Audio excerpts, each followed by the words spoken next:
Hey, what's going on, everyone? It's your boy Big D here, and Dead Rising Watchtower just got released yesterday on Crackle. It was free. I don't know if Crackle's free. I just downloaded it because Dead Rising, and I ended up getting to watch it. I'm pretty sure it's a free thing. I just watched it on a tablet. Sadly, didn't watch it on a TV, so I didn't get to get the full sit back experience. I was laying on the floor because America.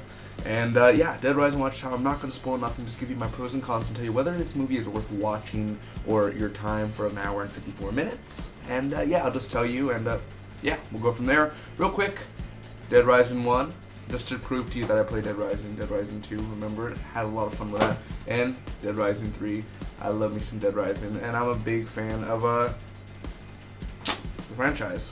Where's the fourth one? I'm waiting, guys. So overall, it's basically, I'm gonna say I'm a lot, I'm sorry guys. Jesse McAuliffe, which is the main character, his name is Chase Carter, and I remember him because I reviewed Dallas. Dallas is a show that was on TNT, sadly got canceled, very great show, Ewing's for life. And Dennis Haysbert, who plays, well, it doesn't even say who he plays, he's just an army captain, Dennis Haysbert, you know, Allstate, are you in good hands, that one. And Rob Riggle plays Frank West.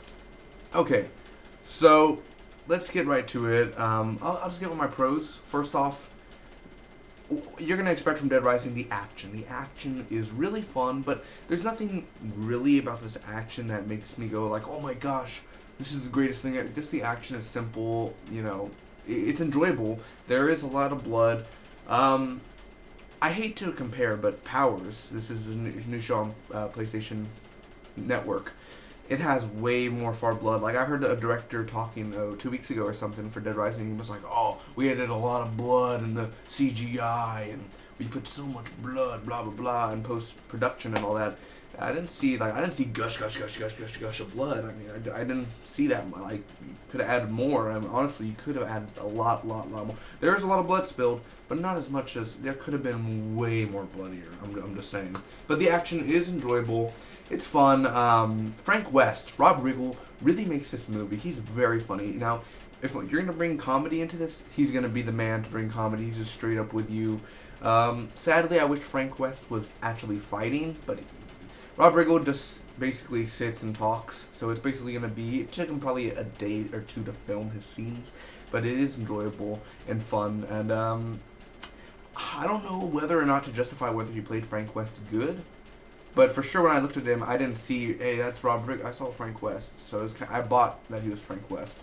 And the effects and the blood. Now, the effects are beautifully done. There are a couple cool scenes that the effects are well handled, and the blood, again, for how they use the blood in the CGI, it was good. Just kind of wish there was a little bit more. The villain, I won't reveal who the villain is, but the main villain is pretty cool. I'm not saying he's the greatest villain ever, but for this movie in particular, I really like the way he talks. You know, not talk like that. And I don't know, it's just really cool and really Mad Max feeling is all I'll say. The camera work, I really do like the tone. Some people may say, oh god, horrible camera work. For a guy who I don't know what this guy's directed. I think he's a new director. I'm pretty sure he's young guy. But the camera work, you know, sometimes the camera is on the weapon, and the weapon drops or something drops and the camera goes with it, and you can see different angles. Camera on a phone, you know, it's different type of camera angles that really have different varieties of settings and different angles. I like the angles. I like it. There's shaky cam, there's still cam. There's just different types of camera work in this movie, per se. I like the set pieces. Obviously, this is I don't think it's a high budget movie. Not like a high Hollywood movie. Medium budget, low budget type of thing. I'm sorry I don't have the facts for you, but set pieces. I like the set pieces. You could tell they put a lot of Easter eggs in there. They tried to do as best as they can. They tried to make it as realistic as possible as they can. I think they succeeded very well. I enjoyed myself, and I like watching the set pieces because, you know, it's just one take after the other, one take after the other. You know. The opening's a good adaptation. The opening was very good. It gets your heart pounding at first, and then I'll just leave it at that. It's a good adaptation of the game franchise, which honestly, I would love if they do more Dead Rising films, different characters, maybe bring Frank West actually into fighting again.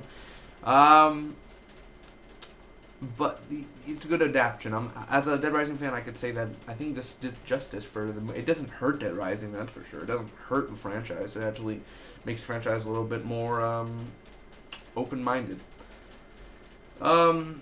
So my only cons, first off, the characters. Like, I mean, the main character Chase, Maggie, Crystal, Jordan. These type of characters. You don't really care for them. They could die, and you're just like, okay, awesome. They're very wooden. They're not really. I hate to say that about Jesse McCall. I mean, he's like a C-list actor, B-list actor. I mean, he's not an A-list actor. You know you're not gonna get good acting. This is gonna be the greatest acting ever, man. No, it's not. It's not. It's enjoyable, purpose, entertainment-wise, but still, the characters are just wooden and flat, and they're very dicks. They're dicks, man. No. Also, there's not that much weapons. Now, I heard there were there's gonna be 50, 60, 70 weapons from Dead Rising. Not that many weapons. I mean, not like a variety of a field of weapons that we could use. Now, what they used was cool, the action. Would have liked to see a lightsaber in there, just saying. I don't like the ending, personally. I just think the ending was like, really, so cheesy. What are you doing? And also, there are a lot of slow and boring scenes. There's a lot of more slow scenes than boring scenes, but what the characters are doing is interesting, but it's just very boring at points. And there are some stupid decisions. Let's just say a character does something. I'm just going to say a yellow bus. That is the most stupid scene ever, if you watch the movie. But overall, what did I think about Dead Rising Watchtower? I'm going to give it a C+, a 7.25 out of a 10. It is an enjoyable video game turned to movie adaptation. It's enjoyable. It's okay film. The acting still is meh. But overall, if you're just looking for a fun movie with zombies, if you're a zombie fan, definitely watch this film. The zombies itself, yeah, they were pretty cool. Not scary at all, but I mean, yeah, okay, cool. See you. Basically it. I'm sorry, I'm a little blank there. Thinking about different stuff here. Oh my gosh, what am I doing? Yeah, pretty much okay film, enjoyable. Will I watch this movie again? Probably one day when it gets released at the $5 bin, because I hope they release it on DVD, just because I like having stuff physical. Yeah.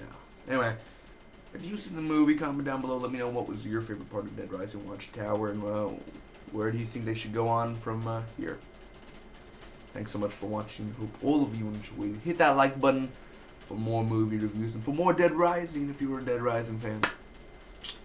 Till next time, may the smoke be with you always.